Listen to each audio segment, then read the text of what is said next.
Bonjour à toutes et à tous et bienvenue sur la 102.7 FM Radio KMTB émettant de Tokyo-Soted en direction de la ville de Lomé et ses environs. Vous êtes bienvenus au plateau de votre émission Grand Jury.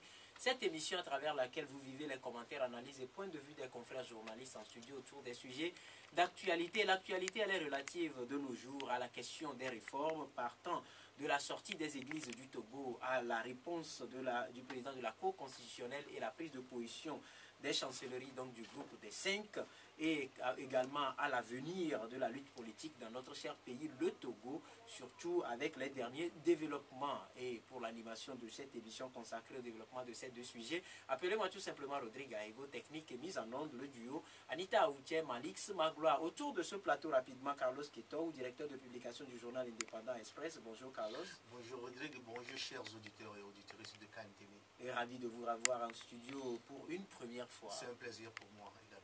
Et Rodrigue Madi Thomas, il est journaliste freelance. Bonjour Rodrigue. Bonjour Rodrigue, bonjour aux auditrices et auditeurs de KMTV. Et voilà rapidement avec vous la question des réformes refait surface à quelques mois de la présidentielle de 2015 et les différentes sorties, que ce soit des églises du Togo ou encore que ce soit celle du président de la Cour constitutionnelle ou la prise de position du groupe des 5. Le débat s'anime, l'on se demande si l'évidence de ces réformes a besoin d'être. Oui, la question fait remous et contraste fort curieusement avec la sérénité qu'il y a autour même de l'institution chargée de l'organisation des élections, la CENI. Oui, qui vient d'élire son président. Et donc, qui atteste donc d'une certaine sérénité, puisque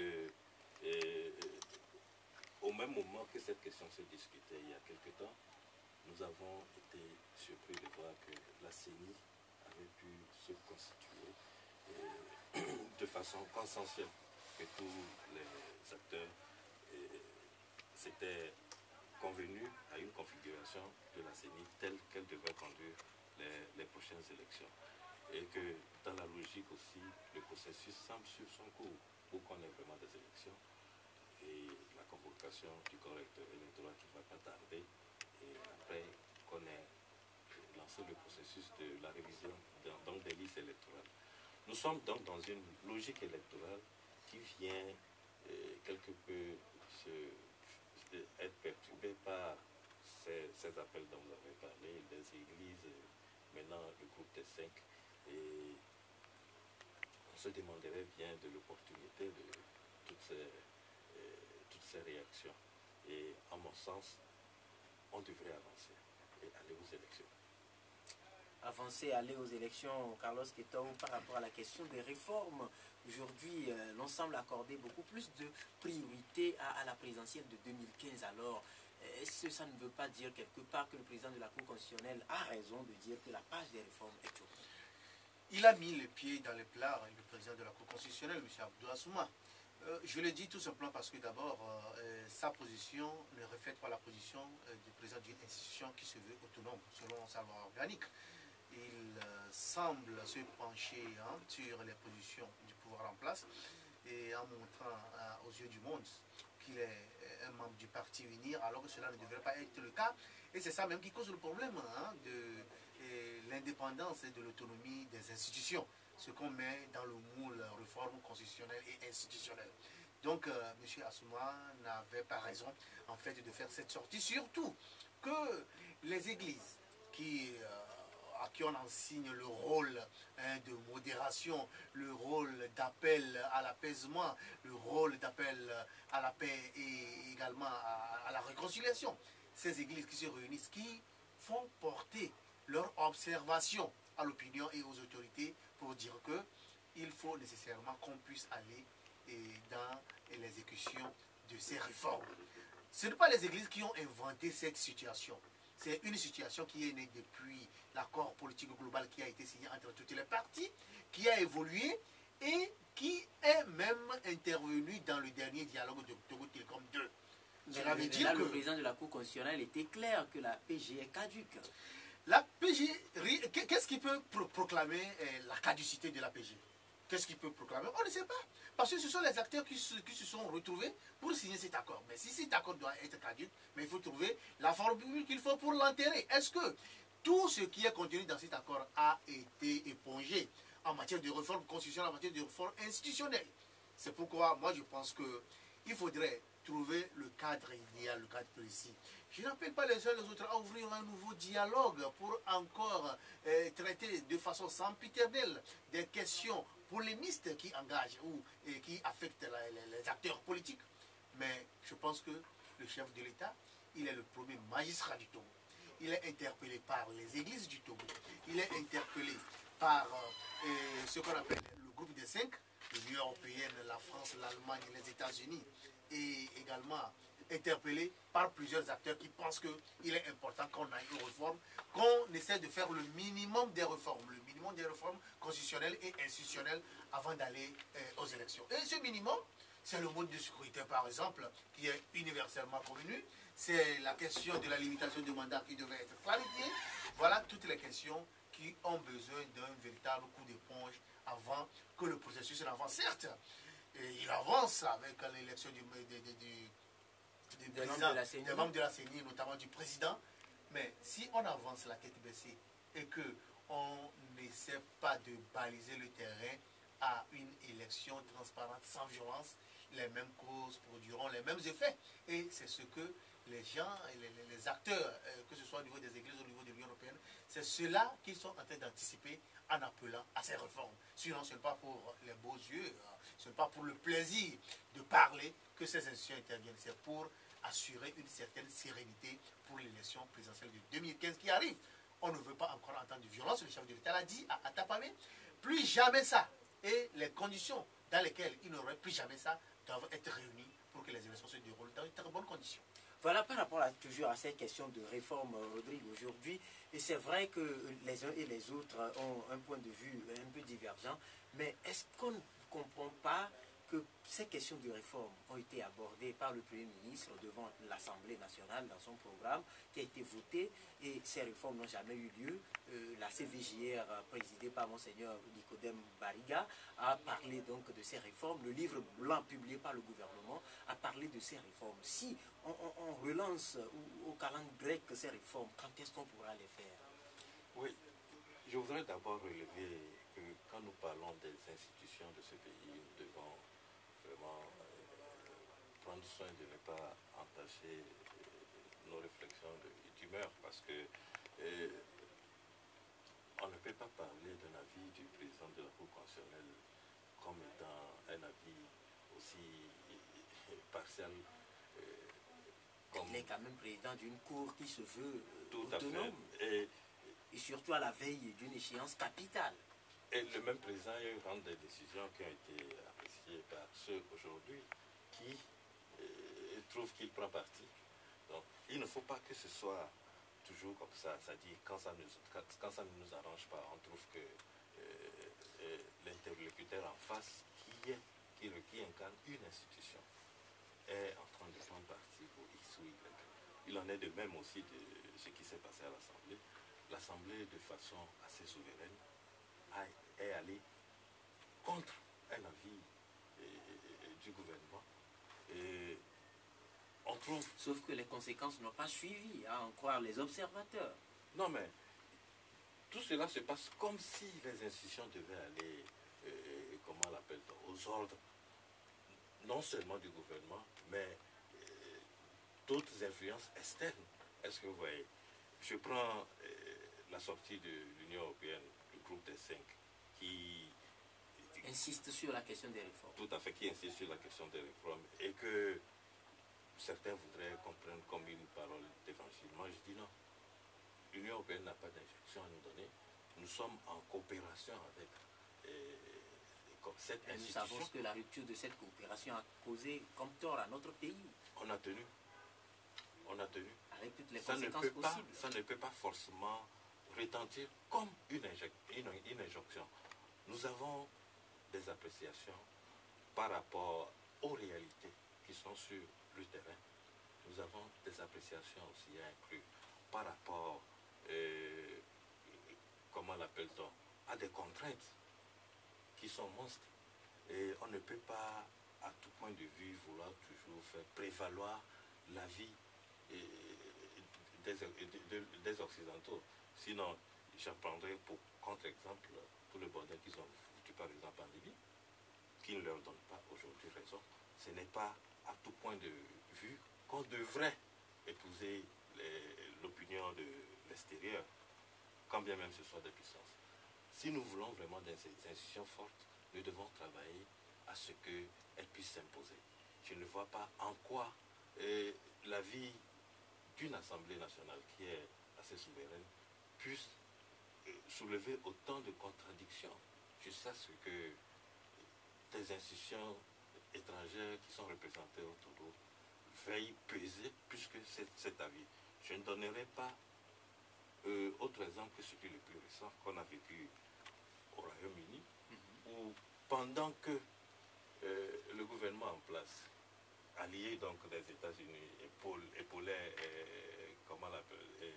la vision d'Israël sur la bande de Gaza, le Parlement du Royaume-Uni se réunissent pour reconnaître l'État palestinien. Et ça n'a pas créé de remous. Ça a plutôt relevé donc l'indépendance de ces institutions. Et sa crédibilité. Et donc, la crédibilité de ces institutions. Je ne vois pas pourquoi ici on a vraiment voulu que ce soit, comment l'appelle-t-on, que l'Assemblée aille dans le sens de ce qui a été présenté. Est-ce que le mieux n'aurait pas été, par exemple, d'éplucher ces propositions de loi du gouvernement et d'en proposer des ajouts, des retraits? On comprendrait.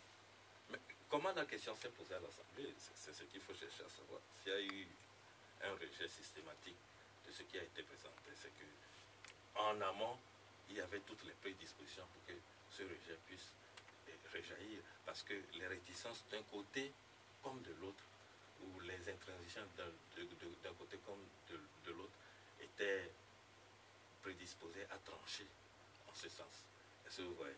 Mais quand aujourd'hui on rejette le tort sur seulement un camp, c'est qu'on fait un peu de partialité. Mais on a écouté quand même le président du groupe parlementaire UNIR qui l'a dit lui-même que l'opposition parlementaire n'a pas voulu céder d'un camp sur sa position. Et c'est pour ça qu'ils étaient obligés de rejeter en bloc la proposition de loi émise par le gouvernement. Oui, ça a été réciproque.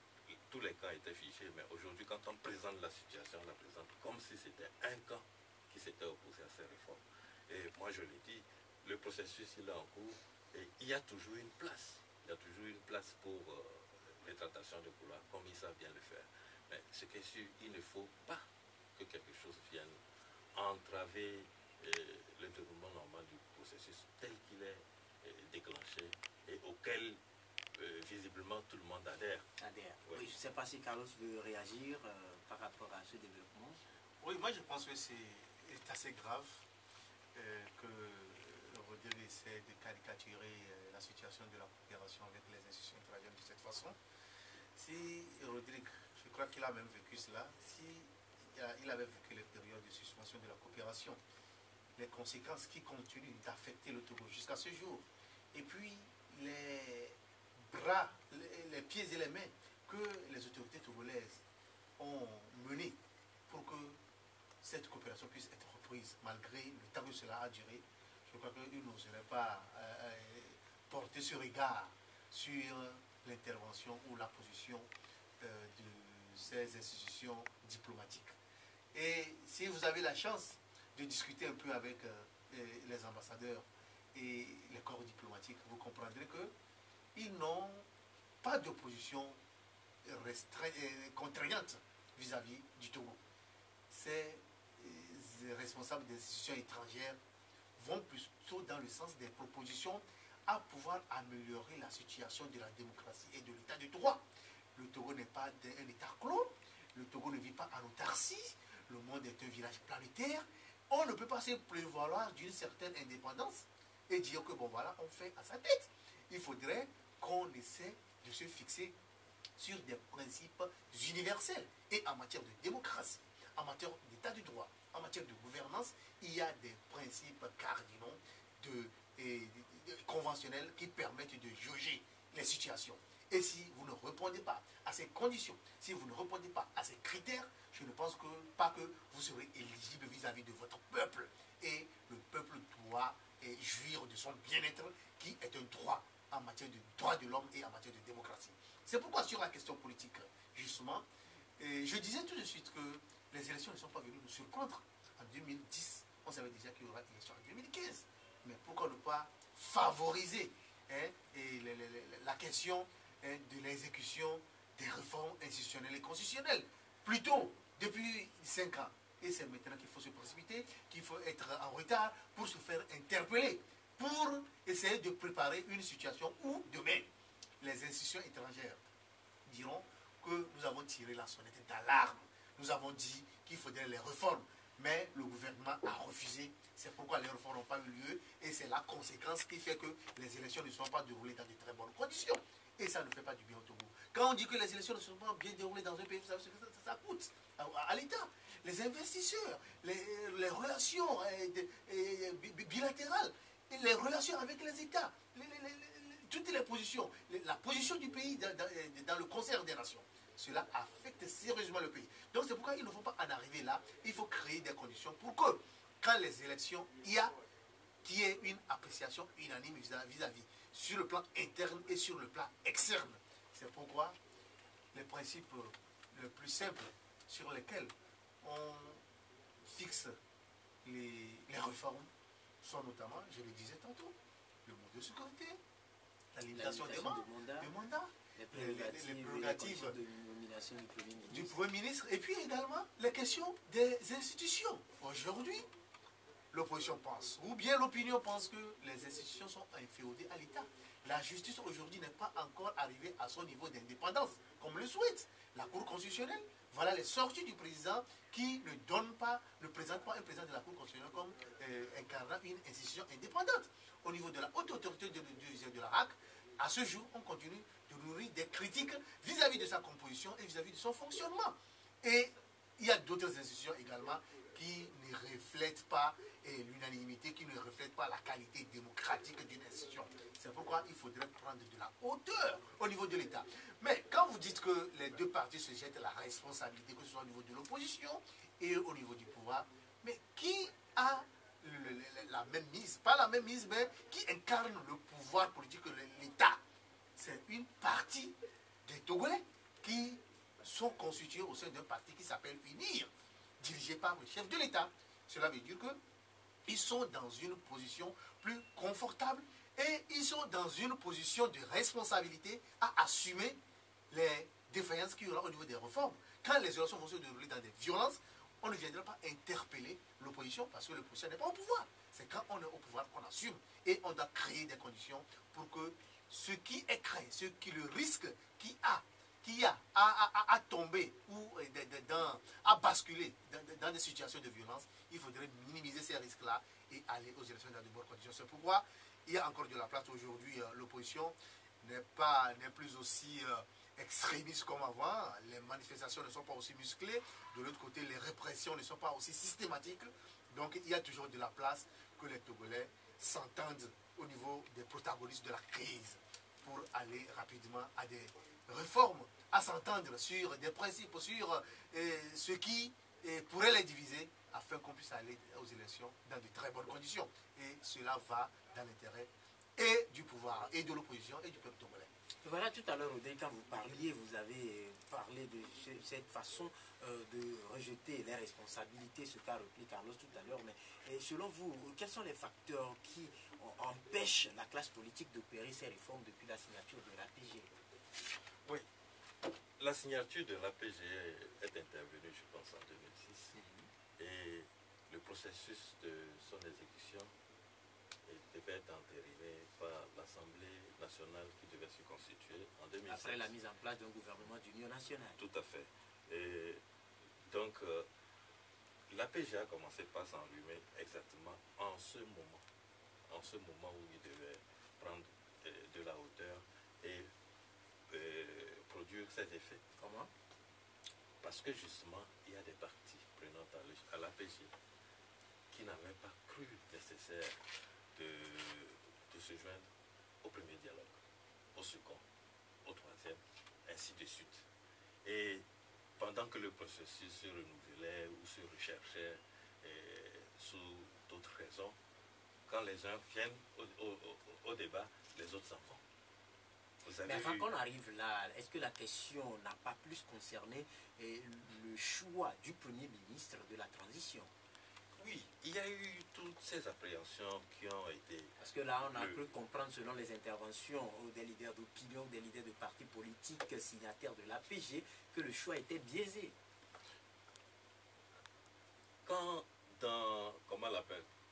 devant un fait, le dilemme se pose, on aurait pu trouver un Premier ministre de consensus à la sortie du dialogue intertogolais, des législatives de 2007 en fait, puisque le Premier ministre qui a conduit la PSG, c'était, comment l'appelle-t-on, Yaovi Abouiba, et déjà là où il y avait un blocage, où le parti le plus représentatif de l'opposition, qui était donc l'UFC, qui avait refusé de participer à cette formation politique.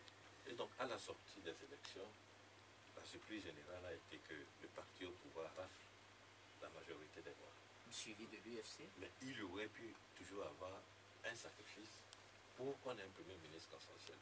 Mais dans la mesure où tous les camps voulaient de cette primature, ou tout au moins ceux qui acceptaient d'accompagner l'initiative voulaient de ce portefeuille, comment cela pouvait se comporter. Mais au-delà de ça, en 2010, à la sortie de la présidentielle, quand maintenant l'UFC a pris sur lui d'accompagner le gouvernement dans la gestion des affaires de l'État, vous avez vu la réaction qu'il y a eu. Hein? D'abord en son sein, où il y a eu la scission qui a créé l'ANC jusqu'à ce jour, et de l'autre aussi, d'autres partis aussi qui ont refusé de participer à l'effort commun pour qu'on puisse avoir un gouvernement consensuel et avancé. Ça a été de la même façon au niveau des APG, des dialogues successifs qui se sont succédés jusqu'au dernier, aux deux derniers, Togo Télécom 1 et 2, où on a vraiment vu tous les acteurs pouvoir se décider à participer.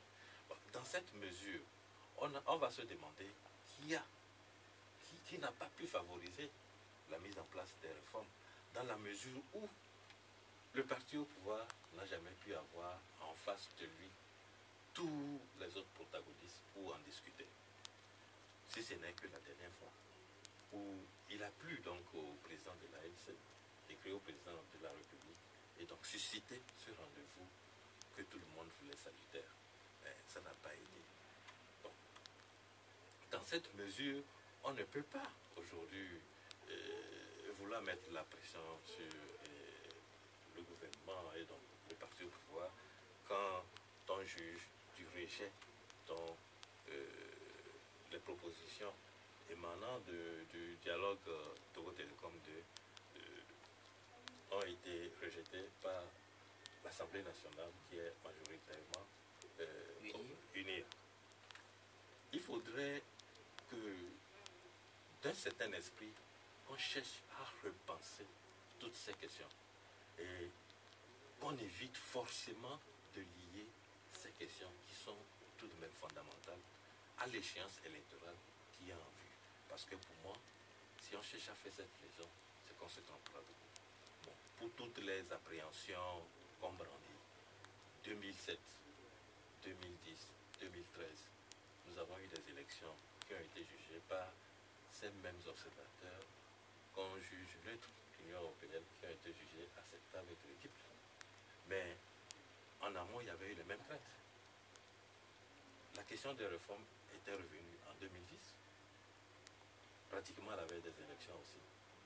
La question des réformes est revenue en 2013, pratiquement à la veille des législatives.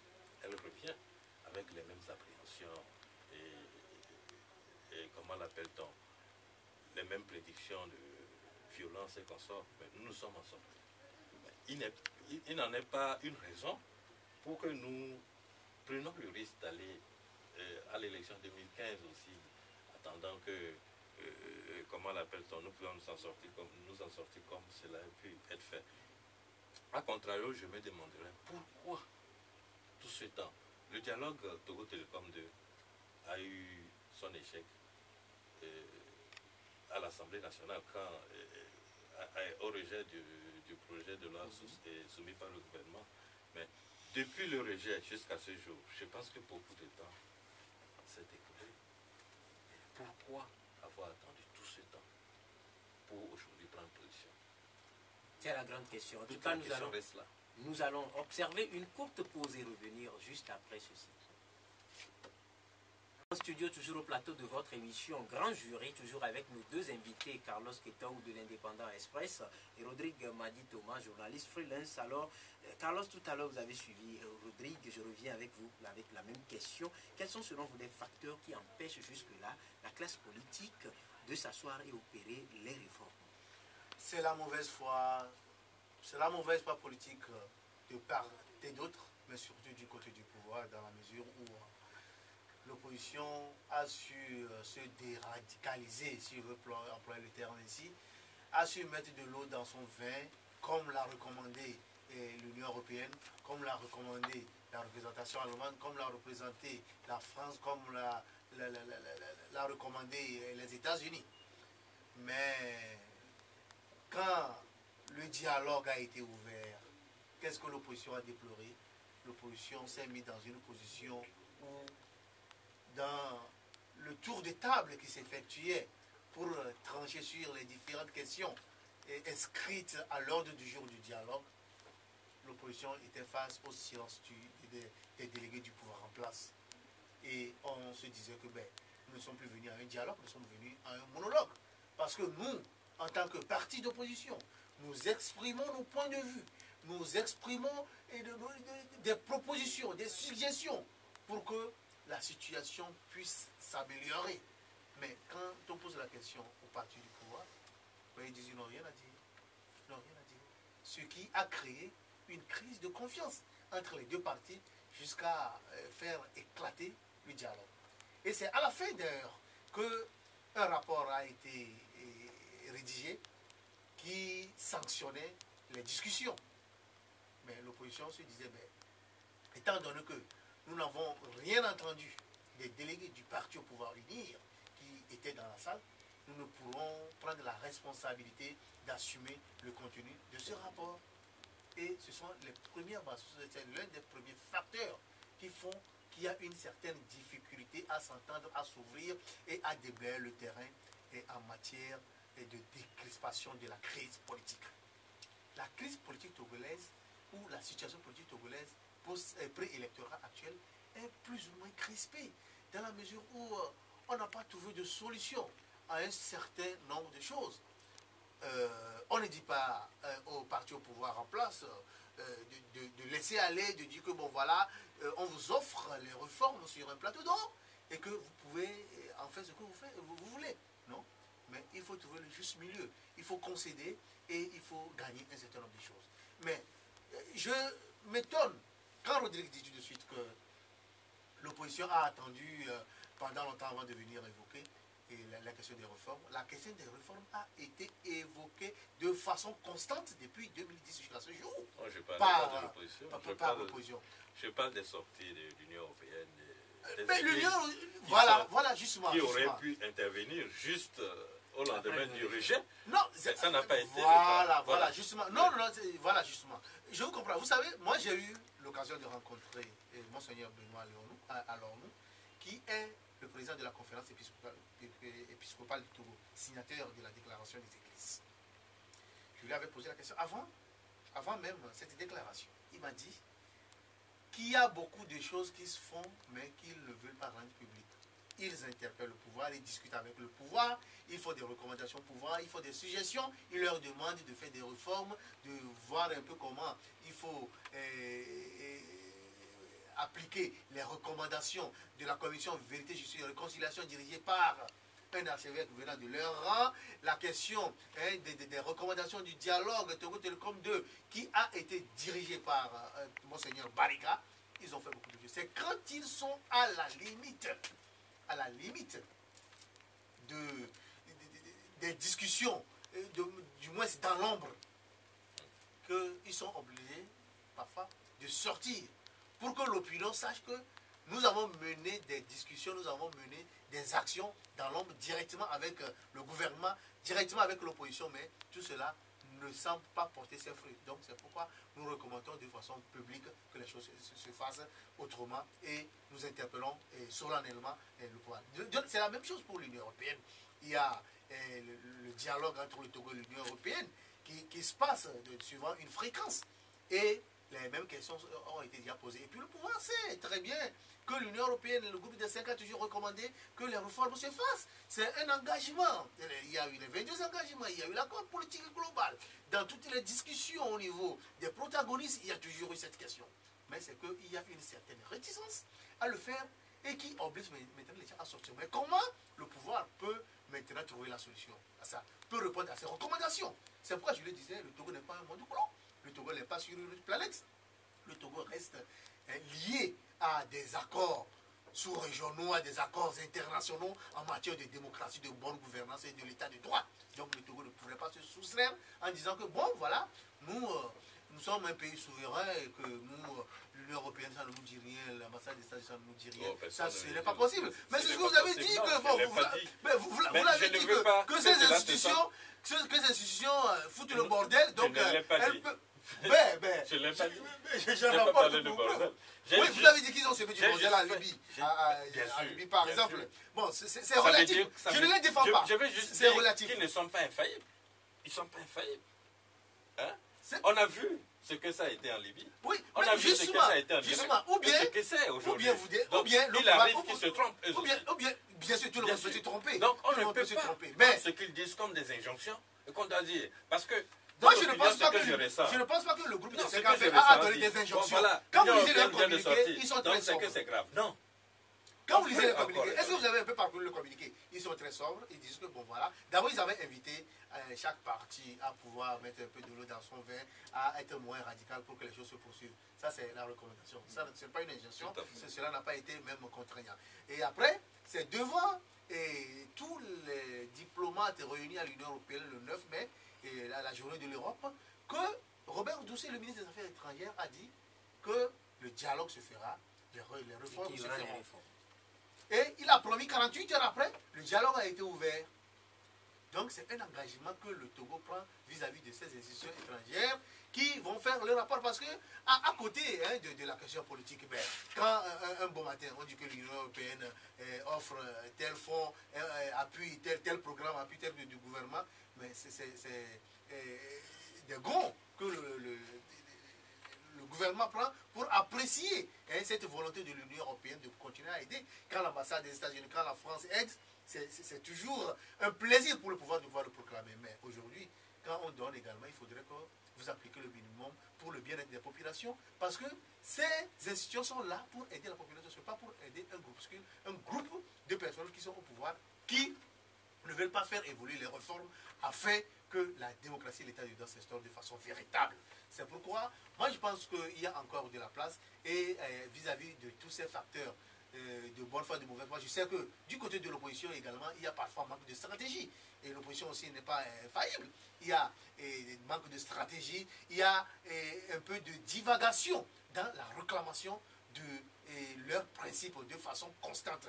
À des moments donnés, on dit que bon, nous ne sommes pas d'accord que le président se présente encore, que Ford se présente encore en 2015, parce qu'il a déjà fait 2 mandats. À un moment donné, on abandonne cette piste, on commence pas à s'attaquer au mode de scrutin. À un moment donné, on abandonne cette piste, on va sur la formule bateau, les réformes constitutionnelles et institutionnelles.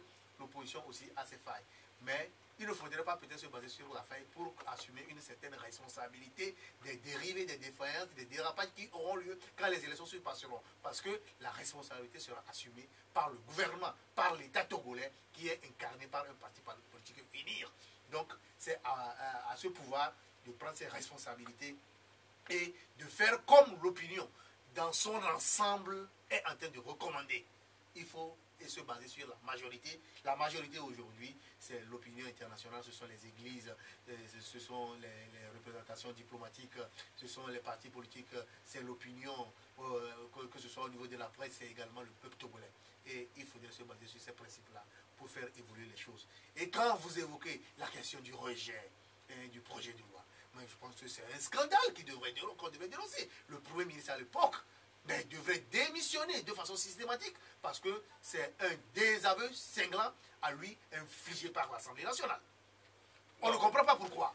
Un gouvernement qui introduit une loi, d'abord, auparavant, le Premier ministre est venu se présenter devant cette Assemblée, composée majoritairement de son parti, pour dire que, bon, nous allons nous engager dans des réformes et nous allons éponger ces réformes-là avant la fin de mon mandat.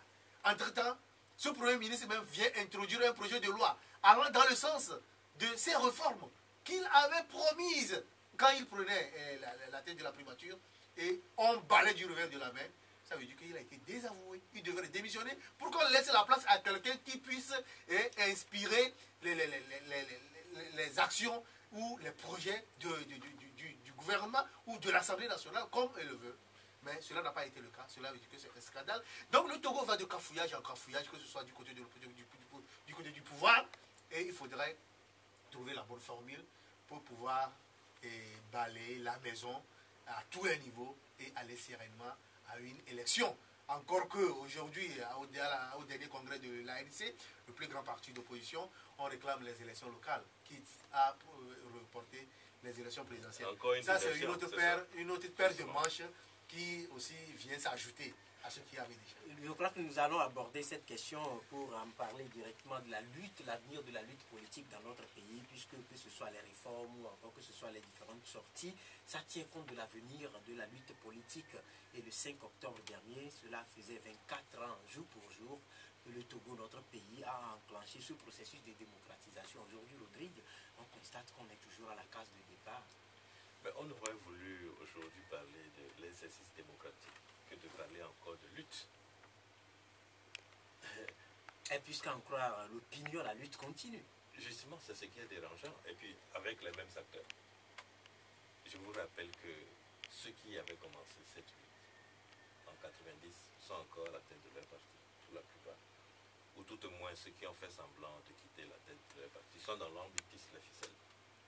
Alors, comment voudrions-nous avoir vraiment des avancées à la hauteur de nos ambitions si nous acceptons qu'un groupuscule prenne en otage les aspirations de tout un peuple?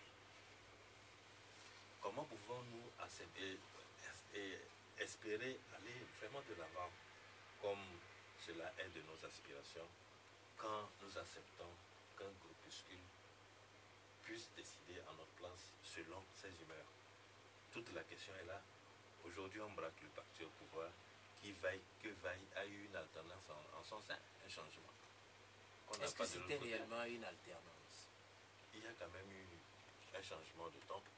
Et aujourd'hui, on ne va pas me dire que nous vivons ce que ça a été sous le régime du général Yadema. Il y a des avancées. Et c'est pertinemment ces avancées qui nous permettent, tout au moins à nous autres, de pouvoir libérer ce que nous avons comme opinion.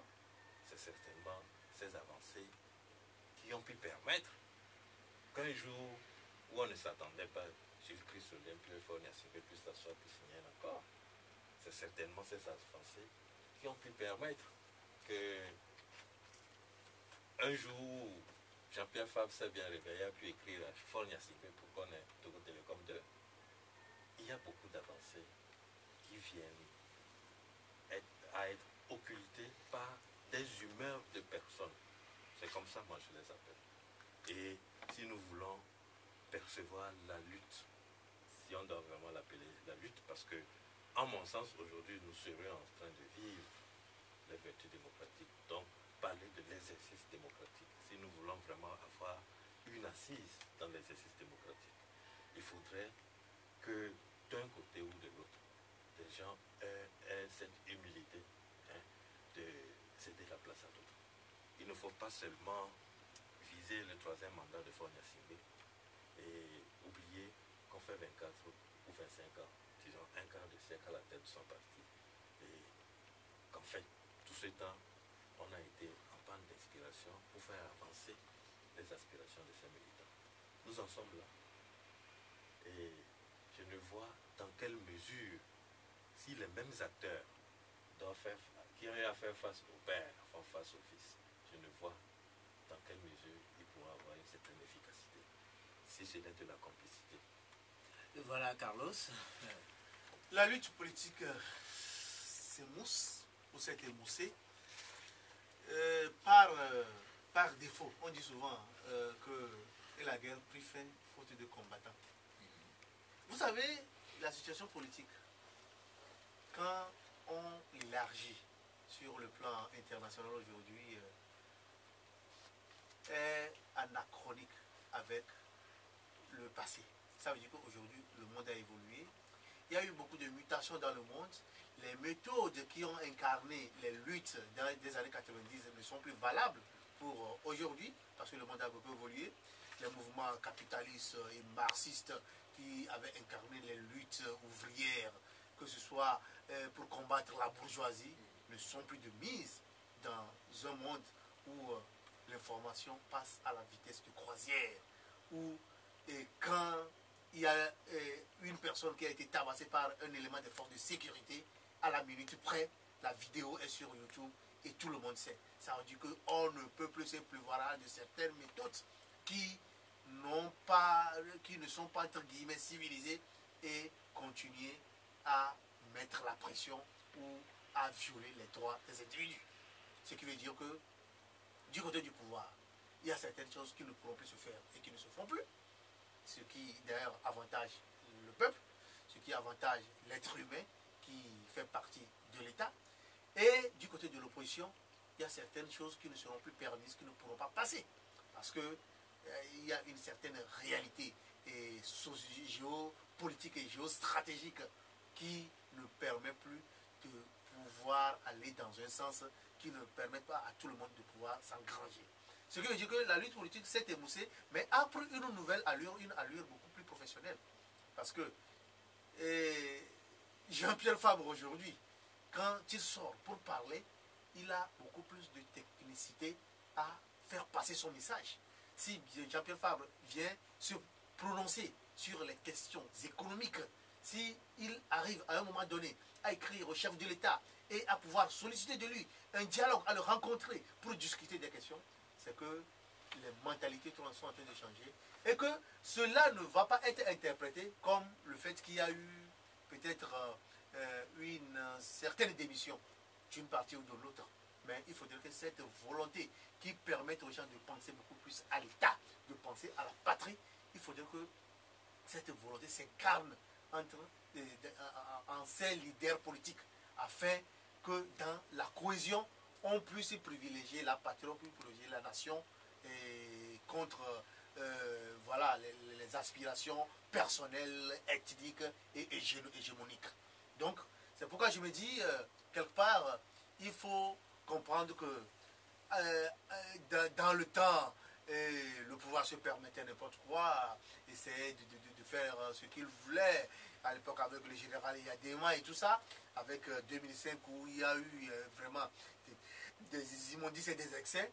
L'opposition également était dans une position beaucoup plus extrémiste et radicaliste qui compliquait la chose. La communication entre l'opposition et le peuple n'était pas aussi efficiente pour permettre à chacun de pouvoir comprendre exactement ce que veut l'opposition, ce que veut le peuple. Mais aujourd'hui, tout cela a évolué. Et nous devons profiter de cette évolution qui est fondée sur les mutations internationales que connaît le monde, que connaît la planète. Et ces mutations qui s'ouvrent tantôt sur des grandes conférences, de grands sommets, qui s'ouvrent sur des tensions dans certains pays qui doivent inspirer les autres pays qui n'ont pas encore de tensions ou qui ont vécu un certain nombre de choses. Tout cela concourt à pouvoir permettre à chaque acteur, que ce soit du pouvoir, que ce soit de l'opposition, de ne pas dire que nous sommes en train de nous engager dans une lutte marxiste ou trotskiste, mais nous sommes en train de nous engager dans des actions politiques qui puissent permettre de faire évoluer la nation, de faire évoluer la patrie. Et cela, chacun doit assumer sa responsabilité. Parce que tôt ou tard, si vous n'assumez pas cette responsabilité, si vous n'avez pas contribué à pouvoir sortir le peuple d'une situation qui l'affecte, vous répondrez devant l'histoire. Et aujourd'hui, l'histoire est encore plus têtue, surtout que les nouvelles technologies ont évolué et le monde est au bout des doigts. Ce que vous faites aujourd'hui, 10 ans après, on retrouvera ces traces sur Internet, on retrouvera ces traces dans les archives des technologies de l'information, de la communication. Je reste avec vous. Est-ce que vous partagez tout à l'heure l'avis de Rodrigue quand il disait qu'il pointait du doigt le renouvellement de la classe politique, comme ce fut le cas au niveau du RPT? Cela ne s'impose pas. Non, je dis cela ne se fabrique pas, ou bien cela ne se dit pas, cela ne doit pas être une injonction, mais cela doit se faire de soi.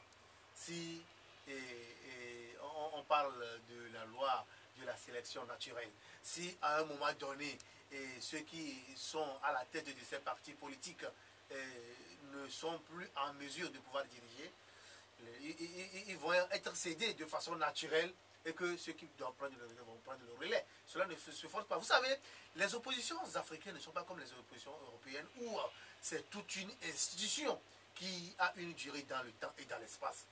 Les oppositions africaines sont fixées sur des leaders qui gourtisent un peu leur parti politique et qui sont les seuls à avoir les moyens pour pouvoir diriger ces partis. Si un bon matin, celui qui a le plus de moyens quitte le parti, il dit bon, je remets le parti à une tierce personne qui, lui, n'a pas ce pouvoir économique pour pouvoir continuer à rallier les mouvements, à résoudre les petits problèmes du parti, le parti meurt. Mais contrairement en Europe où les militants font des cotisations, il y a des dons un peu partout qui puissent au parti de vivre et la gestion des partis est beaucoup plus orthodoxe, est beaucoup plus transparente. Ce n'est pas ça au niveau de l'opposition, des oppositions africaines. Mais néanmoins, je ne sais pas de quelle mutation ou de quelle alternance Rodrigue a été de parler, mais je sais qu'aujourd'hui, Maître Agbegbo n'est plus le président du CAR, qu'il a créé. Il a parlé des présidents qui ont fait semblant de quitter. Léopold Ninevi n'est plus président ou bien secrétaire général national de la CDPA. Et c'est le plus Gilles Christ Olympio qui continue d'incarner son parti, l'UFC, n'est plus le leader d'un parti qu'il avait créé à la base de façon originelle. Donc, quelque part, ça a changé. Et moi, je suis sûr que si Yadema n'était pas mort, il serait encore au pouvoir à ce jour.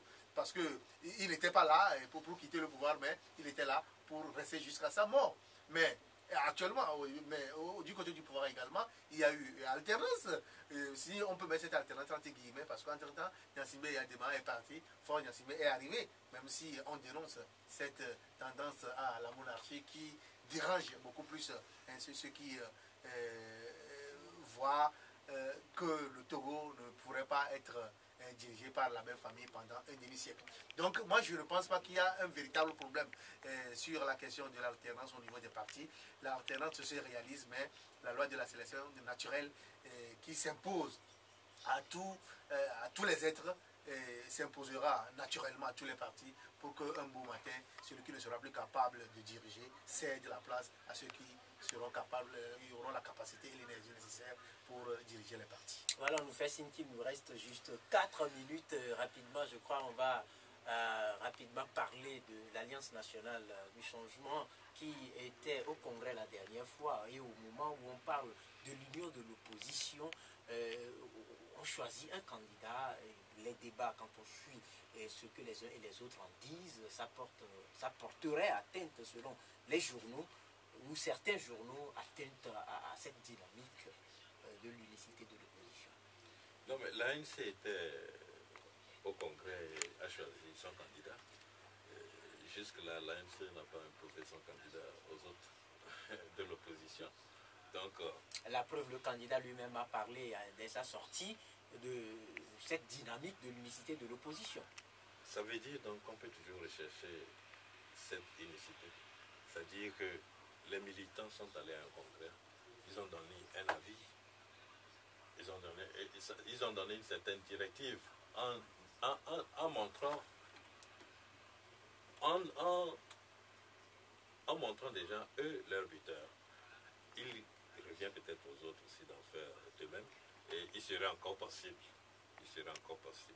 que quand chacun des camps aurait dégagé son candidat, qu'ils puissent alors s'entendre pour avoir un candidat unique. Ça, c'est une option. Et dans la mesure où nous avons toujours, nous avons eu à suivre ce qui se passe, en ne se détachant pas trop de la coutume qui est la leur, c'est que c'est la vie contraire qui risque de s'imposer, c'est-à-dire que chacun reste dans sa rigidité et qu'on ait encore des multitudes de candidatures. Mais moi je dis, bon, le fait que l'ANC ait choisi son candidat n'empêche pas les autres de faire qu'ils aillent vers une candidature unique qui peut se résumer à celle de son candidat, puisque il s'estime.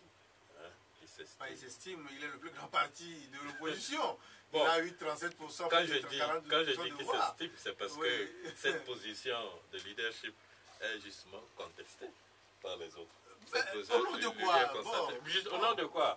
Point d'interrogation. Logiquement, il est le plus grand parti, c'est lui qui est le plus grand nombre de voix. Ça s'impose. Est un frein à ce qui est donc un consensus sur une candidature, surtout la sienne. Oui. Voilà, et Carlos, par rapport au choix de Jean-Pierre Fabre par l'ANC comme porte-flambeau en 2015, est-ce que vous partagez l'avis de ceux qui pensent que c'est un choix qui va à l'encontre de cette dynamique de l'unicité de l'opposition? Je ne peux pas être de leur avis. Vous savez que malheureusement au Togo, les susceptibilités et les polémiques sont ataviques à la situation. Et surtout que quand on pense que c'est telle personne, un tierce nom qui incarne certaines choses, et on essaie de nourrir la polémique pour essayer de semer la confusion afin que le peuple soit distrait et ne puisse pas réfléchir dans un sens beaucoup plus responsable. Mais je ne sais pas pourquoi, à un congrès de l'ANC, qui est le plus grand parti d'opposition, on ne choisit pas le candidat à l'élection présidentielle. Je ne sais pas pourquoi il faut contester ça. C'est tellement évident. Mais l'ANC, les journaux en parlent, si vous permettez. Vous prenez par exemple Temps Nouveau qui titre Jean-Pierre Fabre candidat à la présidentielle de 2015. L'ANC brise l'espoir d'une stratégie commune de l'opposition. Vous prenez également Nouvelle Opinion qui titre Congrès de l'ANC, la défaite en perspective se confirme, et d'autres journaux qui en ont fait cas. Oui, en fait, c'est leur opinion. Bon, ces journaux doivent avoir des objectifs à pouvoir aller dans ce sens. Mais moi, je suis en train de parler de logique. Et en journalisme, excusez-moi, on ne doit pas s'adonner à du charlatanisme, à du maraboutage, mais il faut relater les faits. Les faits, c'est quoi? C'est que l'ANC est le plus grand parti de l'opposition. Il est allé en congrès. Il a choisi son candidat, ce qui se fait dans tous les pays du monde où quand, à la veille de chaque élection, le parti politique choisit son candidat. Et après, le candidat de l'ANC, Jean-Pierre Fabre, qui, de façon logique également, pourrait incarner le candidat unique le candidat unique de l'opposition, qui pourrait, je dis, parce que je parle de la logique, parce qu'il est le plus grand parti. Et lui, il a fait cette déclaration comme si sa candidature, sa position ou bien sa désignation en tant que candidat de son parti est pour l'instant faite à titre conservatoire, en attendant que les discussions se poursuivent avec les autres partis d'opposition pour dégager un candidat unique qui pourrait être lui. Donc, il ne s'est pas proclamé pour dire que bon, voilà, je suis le candidat de mon parti à l'élection présidentielle, donc automatiquement, je suis le candidat de l'opposition, bien, je ne veux plus des autres partis de l'opposition. Non, il a ouvert les vannes, il a été honnête, il a été sincère avec son choix, sa désignation. Mais cela ne devait pas susciter des polémiques. Mais malheureusement, je le disais, la polémique a été avec au Togo et que nous allons voir dans les jours à venir. D'ailleurs, je sais que les discussions se poursuivent de façon bilatérale entre les responsables des partis.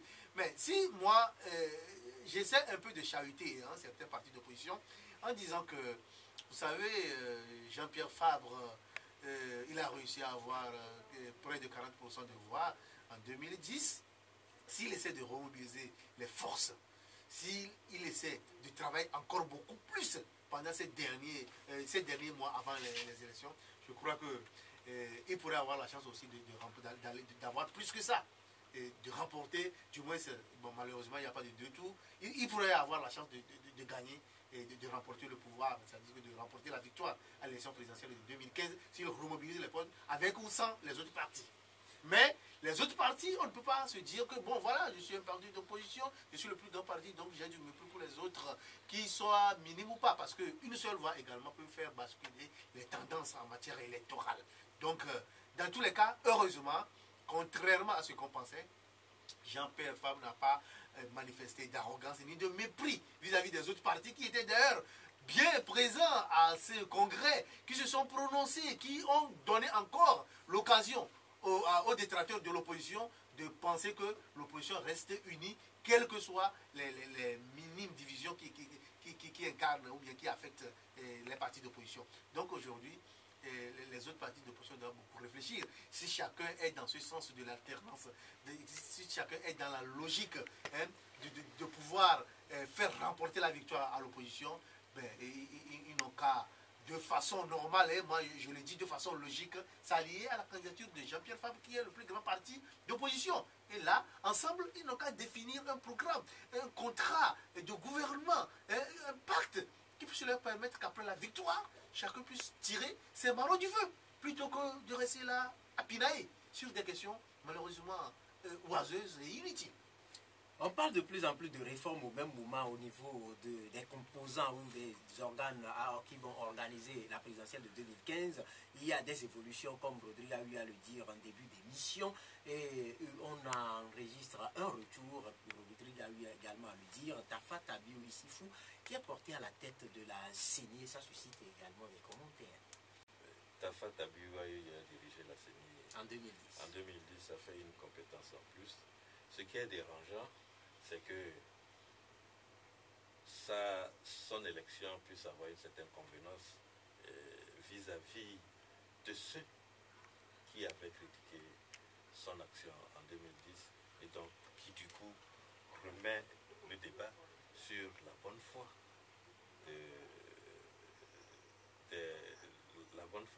des acteurs politiques, surtout de l'opposition, dans leur interprétation des résultats comme ils sortent des urnes. Tafa Tabiou revient, il a été élu et il s'impose donc à tous les autres membres de la CENI, qu'ils soient de l'ANC ou d'UNIR. Et on espère que la confiance qui lui a été faite se pousse, ne souffre guère de contestation en cours de route et que la transparence puisse jaillir de lui, étant donné qu'étant à sa deuxième expérience, qu'il puisse faire montre de beaucoup plus de compétences. Beaucoup plus de compétences dans l'élection de Tafa Tabiou Carlos. Et certains journaux parlent ce matin quand même d'incohérence dans le communiqué, puisqu'on dit qu'il a été élu par 10 voix sur 11, alors que la CENI compte 17 membres. Oui, je n'ai pas trop suivi cette question parce que j'ai constaté qu'il y a eu élection, qu'il a été élu à la tête. Je ne me suis pas trop penché sur les détails de cette élection, mais ce que moi je peux appréhender sur la question de la tête de la personne de M. Tafa Tabiou, c'est que, bon, est-ce qu'il a une certaine poignance, est-ce qu'il y a une certaine audience à faire, je ne sais pas, à sa tête, si je peux le dire entre guillemets, parce que les élections se passeront, les résultats se proclameront, les faits seront exacts, que Tafa Tabiou soit là ou ne soit pas là. Toute autre personne qui sera là-bas à la tête de la CENI va faire la même chose que Tafa Tabiou fera parce qu'il n'aura aucune force de décision. Parfois, si les élections doivent être frauduleuses, les décisions vont venir d'ailleurs. Si les élections vont être transparentes, les décisions vont venir également d'ailleurs. Donc Tafa Tabiou ne doit pas constituer un objet de polémique et de menaces ou d'interprétation qui sème la confusion. Il est élu président, il faudrait que chacun des membres, puisqu'il y a des membres de l'opposition dans cette institution qui également peuvent faire valoir leur position. Donc on ne peut que souhaiter bon va Tafa Tabiou, on ne peut que demander demander aux autres membres d'être vigilants, surtout en matière d'observation, en matière de prise de décision, surtout des membres de l'opposition. Il faudrait qu'au niveau des commissions électorales locales qui vont être mises en place, l'opposition fasse l'effort de se faire représenter de façon optimale afin que les élections puissent être suivies de part et d'autre de toutes les tendances politiques et qu'on n'en arrive pas à dire que bon, voilà, le président de la CENI, de la Commission électorale nationale indépendante, a donné des résultats qui ne reflètent pas la réalité.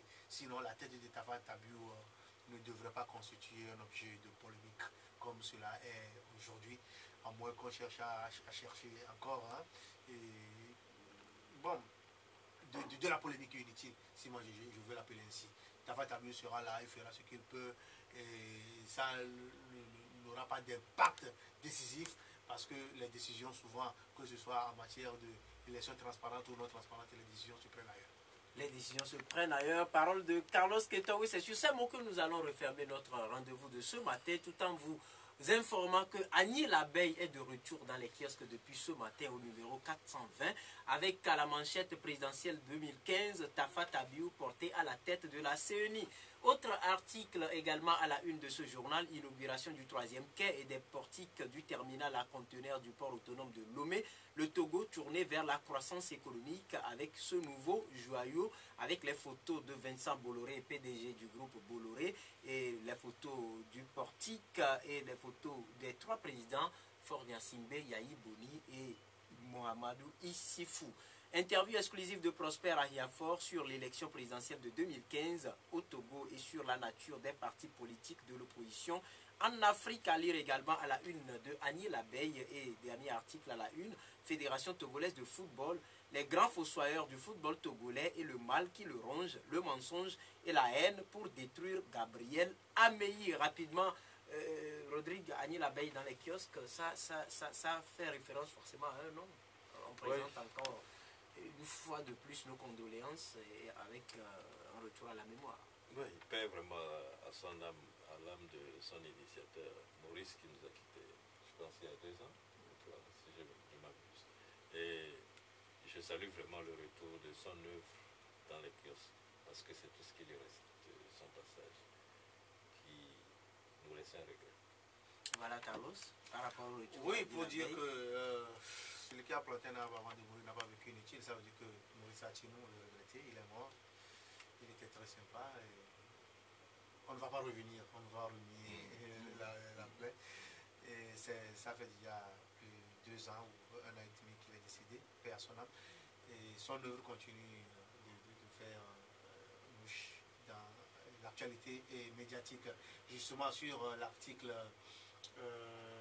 du lancement du 3e quai, je crois que notre agence ACP Inter était sur les lieux, a fait des brèves. C'est une plateforme que nous sommes en train de développer actuellement où nous passons des brèves par SMS. Par SMS. Et il y a de plus en plus de gens qui reçoivent des messages ACP Inter et SMS Info où on donne des informations de façon très brève. Donc c'est une plateforme qui nous permet d'envoyer des messages à 500 000 personnes en même temps, ou 100 000, 200 000, 300 000. Nous sommes en train d'aller vers le million de personnes qui ont le contact téléphonique. Cela permet d'avoir l'information à la vitesse et en temps réel, plutôt que d'aller encore se connecter ou bien de suivre la radio, de faire la télévision. Nous sommes en train de faire de l'information qui puisse atteindre directement les cibles. Donc pour tous ceux qui reçoivent ces messages, SMS Info, ACP Inter, qu'ils sachent que nous sommes toujours là pour leur donner l'information, ils n'auront rien à payer. Mais tous ceux qui veulent passer des informations, que ce soit en matière de business, nous serons également là pour les soutenir. Voilà, merci. On espère que ça le restera, la gratuité. Merci, donc vous avez compris. Merci à toutes et à tous. Merci à Carlos Quetaoui qui a accepté notre invitation ce matin. Merci également à Rodrigue Madi Thomas. Je vous informe tout simplement d'aller sur letogovie.com et vous aurez toutes les chances possibles de suivre l'émission Grand Jury. Je vous rappelle également que l'émission est reprise à Palimé via Radio VGK et à Neho via Radio Lumière. Bien de choses à vous toutes et à vous tous. Bonne journée. Au revoir.